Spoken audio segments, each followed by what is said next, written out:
Today we're starting a new topic called set theory. So what's a set? A set's basically just a collection of objects.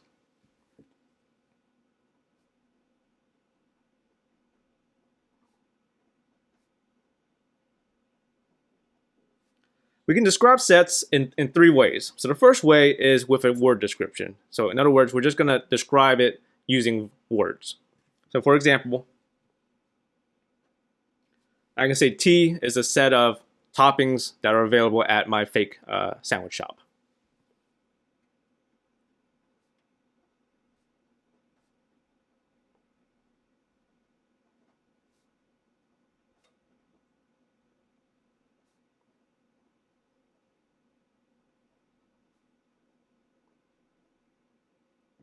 So if you're familiar with my fake restaurant, you know exactly what toppings I'm talking about. Another way to describe that same set is instead of describing it with words, we can just list out the objects in that set.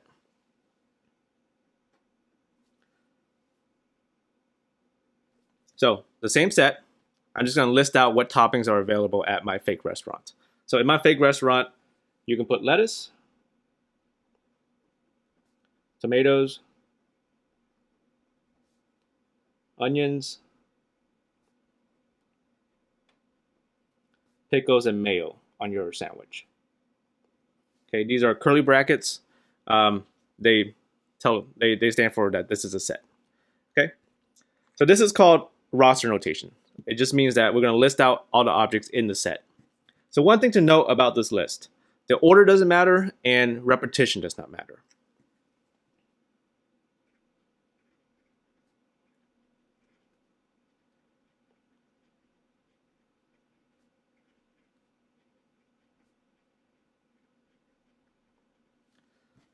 So if I list this in a different order, it represents the same set. If I say lettuce, lettuce, tomatoes, tomatoes, onions, onions, pickles, pickles, mayo, mayo, that also represents the same set. So repetition doesn't matter and order does not matter. The third way is using what's called set builder notation. So we're not going to deal too much with set builder notation in this class. So let me just tell you what it is, and then this will probably be the last time you see it in this class. So set builder notation is used mostly to describe sets of numbers.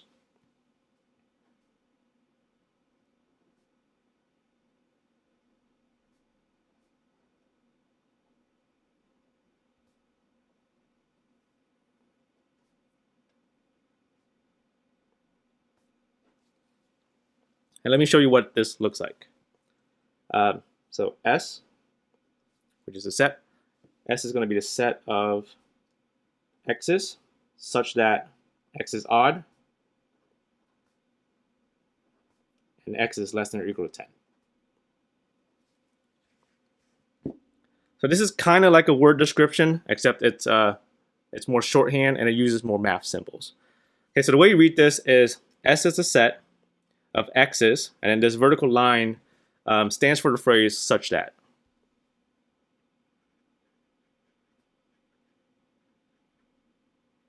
So this is a set of x's such that x is odd and x is less than or equal to 10. These are basically the odd numbers that are less than or equal to 10. So I can actually list out what this set would, what the objects inside this set. So these is just a set. What are the numbers? What are the odd numbers less than or equal to 10? This would be 1, 3, 5, 7, and 9.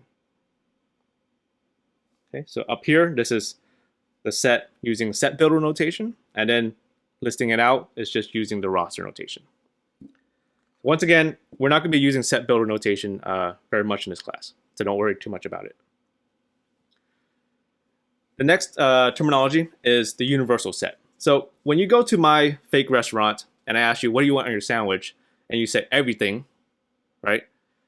That's what a universal set is. A universal set is basically the set of everything.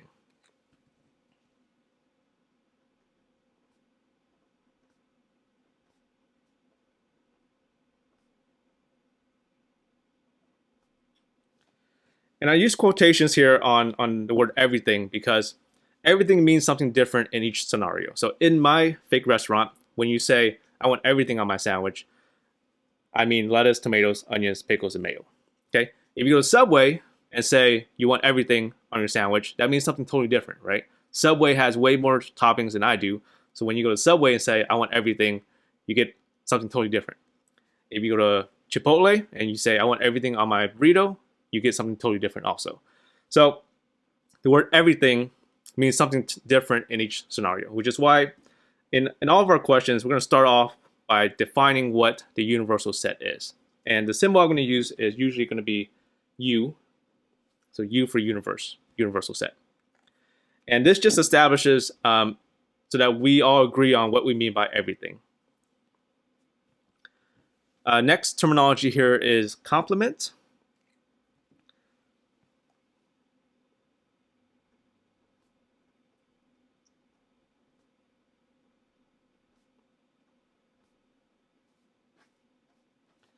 Okay, so the complement of a set B is basically the set of everything that's not in B.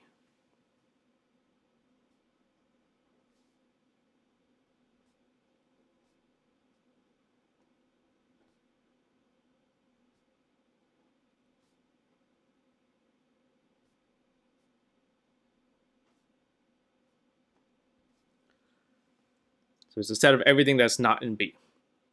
So the symbol for complement is B is the set. So the complement of B, you're going to use a superscript with a little c. Okay, so that means B complement. So to use our example here, so when you go to my fake restaurant and I ask you, what do you want on your sandwich, right? You could say something like everything except onions and pickles. Okay, so what you're telling me is you want the complement of onions and pickles. So you want everything that is not onions and pickles, which means lettuce, tomatoes, and mayo. And once again, I use the word everything in quotations because that phrase, everything except onions and pickles, means something different in each scenario, right? At my restaurant, it means lettuce, tomatoes, and mayo. But if you do that, if you say the same thing at Subway, you'll get something totally different, right? Everything except onions and pickles at Subway will be something different. The next term is subset.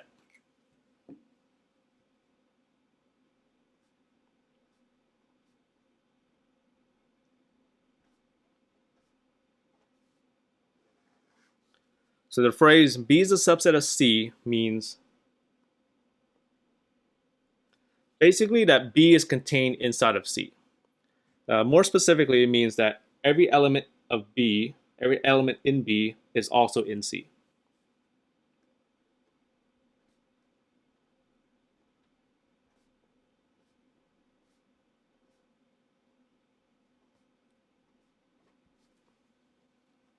The symbol for this is going to be B and then that symbol. So that means B is a subset of C. And all it means is that everything in B is also in C. And then the last piece of terminology I want to introduce is the empty set. So the empty set is what it sounds like. It's a set that has nothing in it.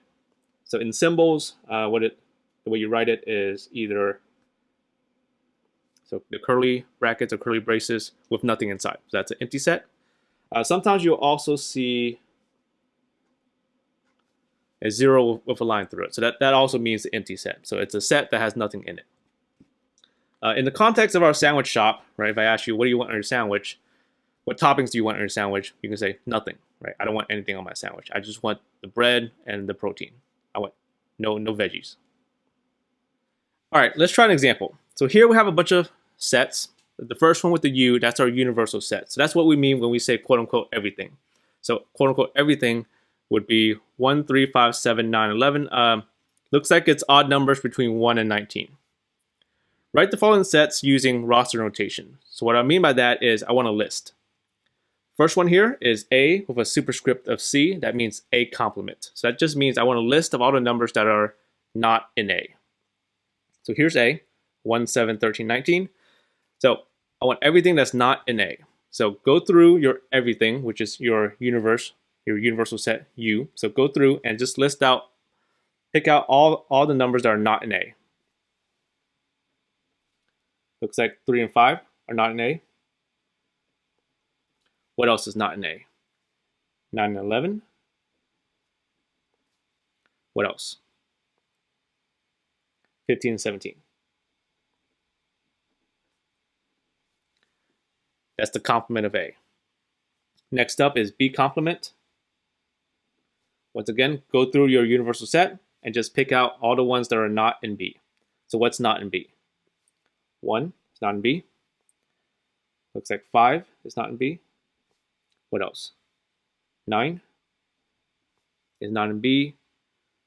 13 is not in B. And 17 is not in B.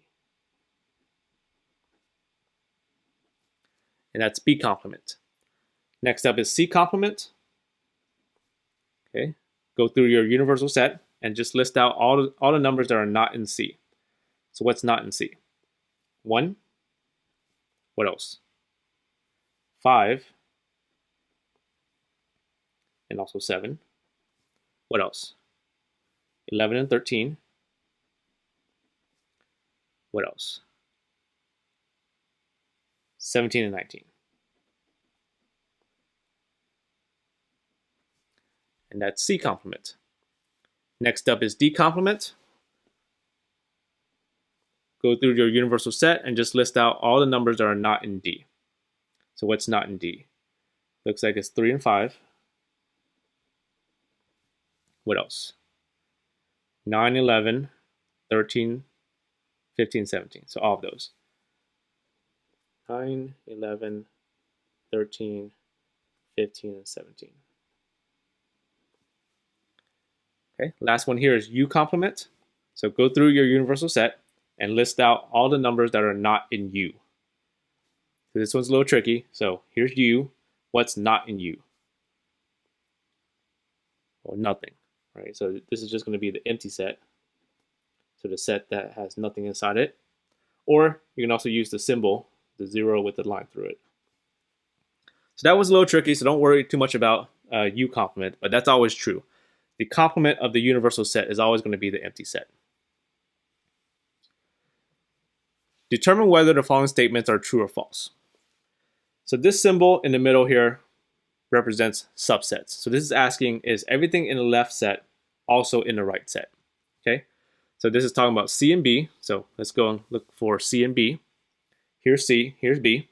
So this is asking, is everything in C also in B? Okay, so it's everything on the left with C also in B. So start with the set on the left and just go through and check. So 3 is 3 in B. Yes. Is 9 in B? No, 9 is not in B. So this will be a false.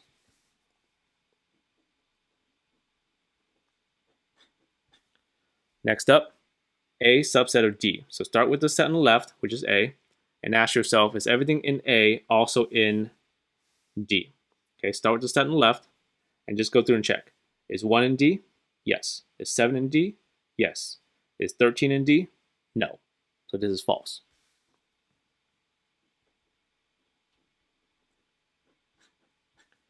What about the other way around?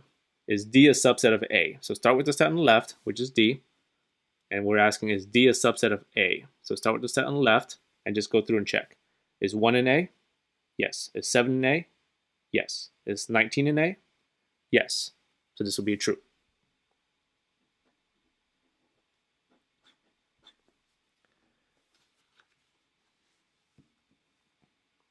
So be careful here.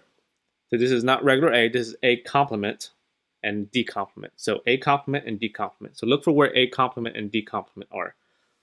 So we did it in parts A and D here, right? So that's A complement and that's D complement. So start with the set on the left, which is A complement, and ask yourself, is everything in A complement also in D complement?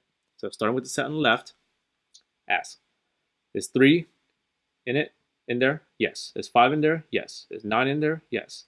Is 11 in there? Yes. Is 15 in there? Yes. Is 17 in there?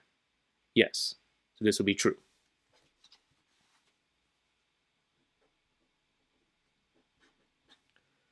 Next up is regular D and B complement. So be careful. Regular D is here. B complement is right here. So start with the set on the left and check. Is 1 in B complement? Yes. Is 7 in there? No. So this will be a false.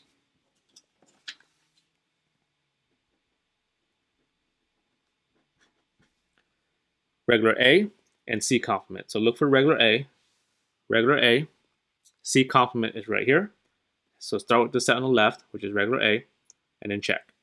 Is 1 in C complement? Yes. Is 7 in there? Yes. Is 13 in there? Yes. Is 19 in there? Yes. All yeses, so this will be true.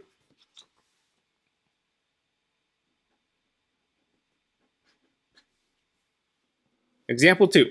Consider the following Venn diagram. So Venn diagram is just this picture here. We have regions 1, 2, 3, 4, and 5.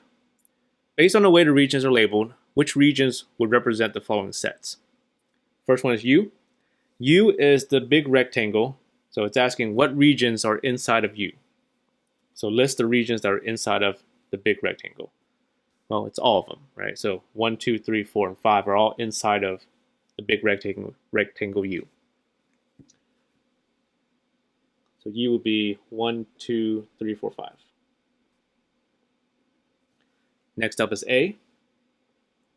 So A is represented by the circle here. So what regions are inside of this circle? Looks like it's 2 and 3.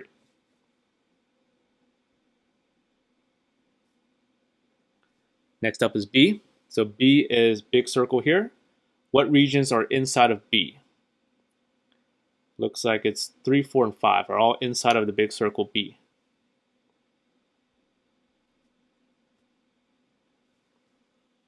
Next up is C. C is the small circle here. What regions are inside of C?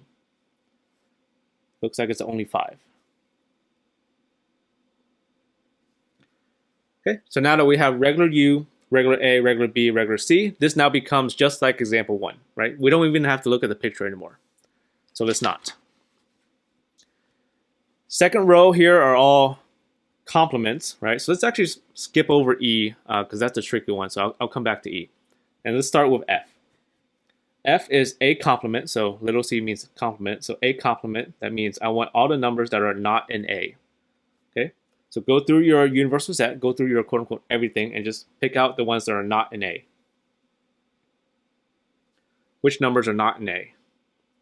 1, 4, and 5.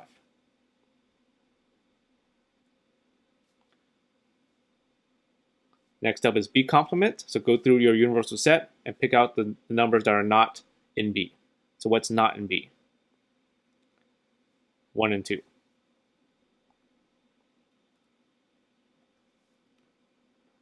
H, C complement. So go through your universal set and list out the numbers that are not in C.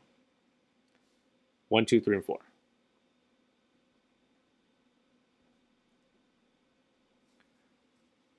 And now let's go back to part E. So E is U complement. So that means go through your everything, your universal set, and list out the ones that are not in U. So what's not in U? Well, nothing. Nothing is not in U. So this is going to be the empty set. Whoops.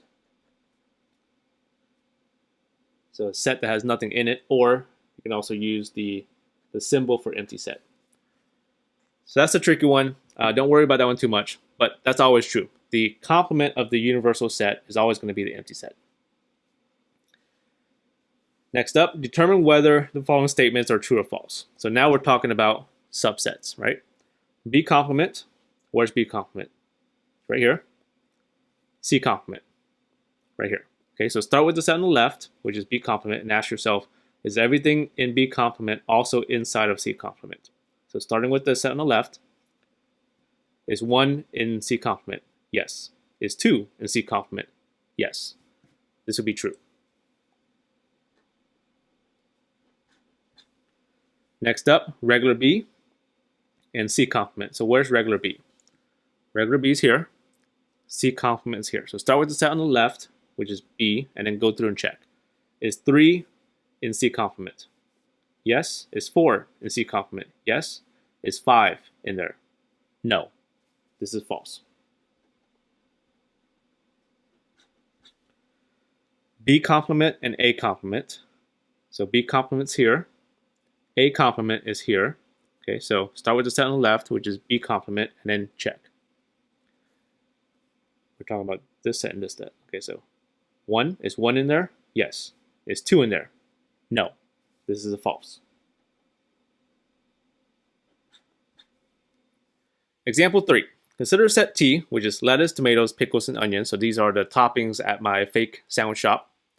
What are all the subsets of this set? So what are all the sub-collections that you can make from this set?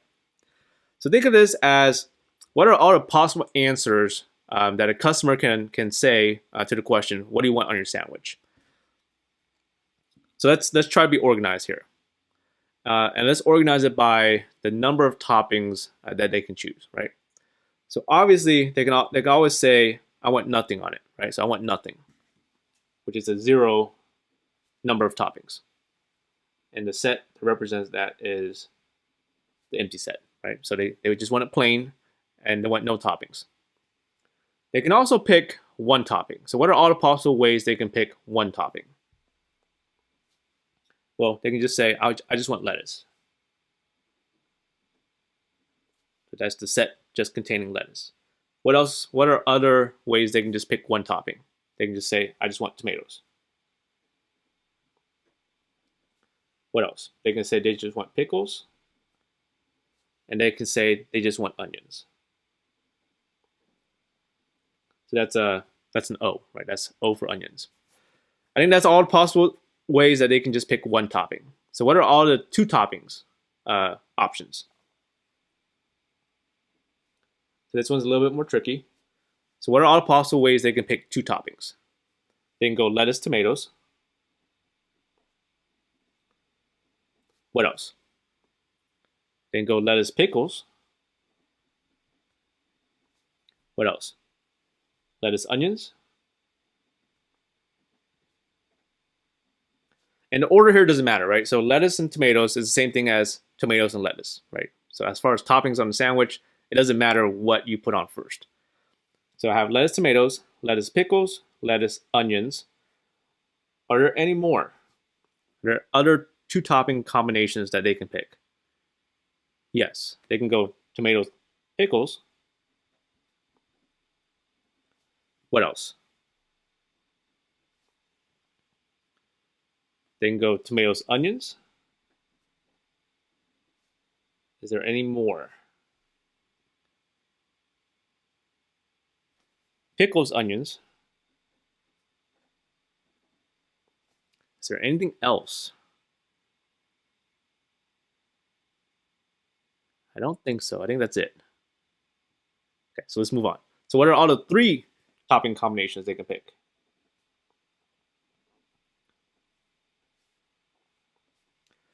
Well, they can go lettuce, tomatoes, pickles, right? Lettuce, tomatoes, pickles. What else? So one way to think about the 3 is that which topping can you leave out, right? So that first one, lettuce, tomatoes, pickles, I'm leaving out onions. I can also leave out pickles, which would be lettuce, tomatoes, onions. I can also leave out tomatoes, which will be lettuce, pickles, onions. And I can also leave out lettuce, which will give me tomatoes, pickles, onions. Okay, I think that's all the 3 topping combinations, right? Because there's only 4 ways you can leave out something. And then they can also say, I want everything, all right? 4 toppings, which would be everything. So lettuce, tomatoes, pickles, onions. And there's only one way you can say everything, right? Which is all 4. Okay. So the listing out, I'm not going to ask you to do. What I really care about is how many are there. So there's 1, 2, 3, 4, 5, 6, 7, 8, 9, 10, 11, 12, 13, 14, 15, 16. So there's 16 subsets of this set T. Okay, so there's 16 different answers a customer can give to the question, what do you want on your sandwich?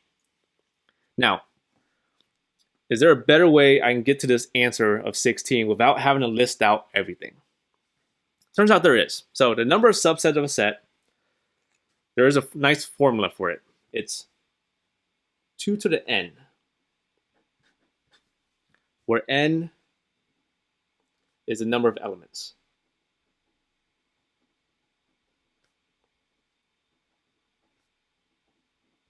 number of elements in the set. So basically the number of things in your original set. So here there's 1, 2, 3, 4, right? So we could have gotten 16 by doing 2 to the power of 4. Okay, 2 to the power of 4 doesn't mean 2 times 4. It means 2 times 2 times 2 times 2 4 times. So it means 2 times 2 times 2 times 2 4 times. So if you do it, 2 times 2 times 2 times 2 is 16. All right.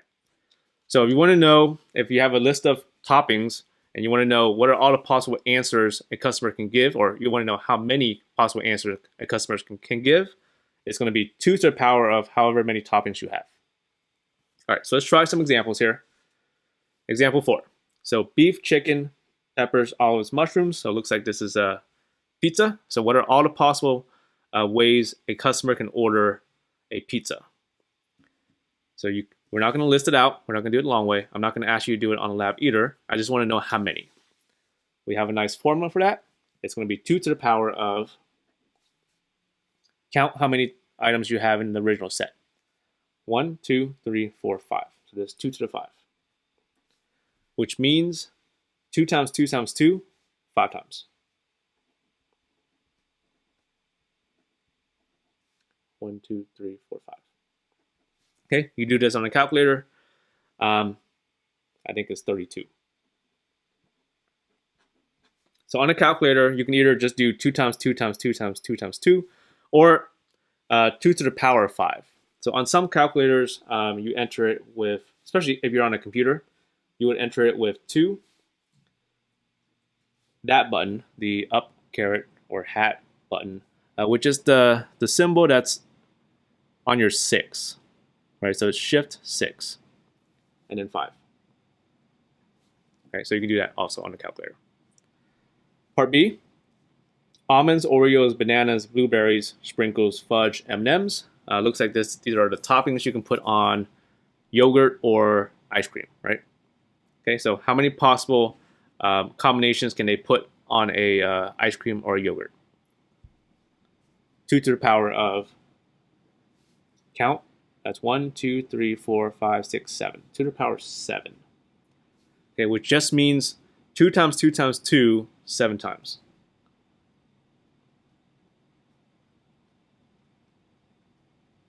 Did I count right? 1, 2, 3, 4, 5, 6, 7. So I have to do this on a calculator. So you can either do 2 times 2 times 2 times 2, 7 times.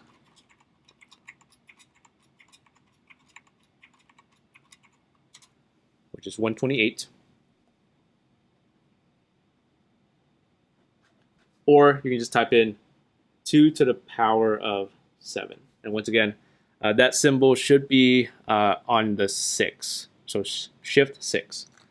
Let me try it on my calculator. So 2 to the power of 7. Okay. Also 128. All right, that's it. Have a great day, and I'll see you in the next video.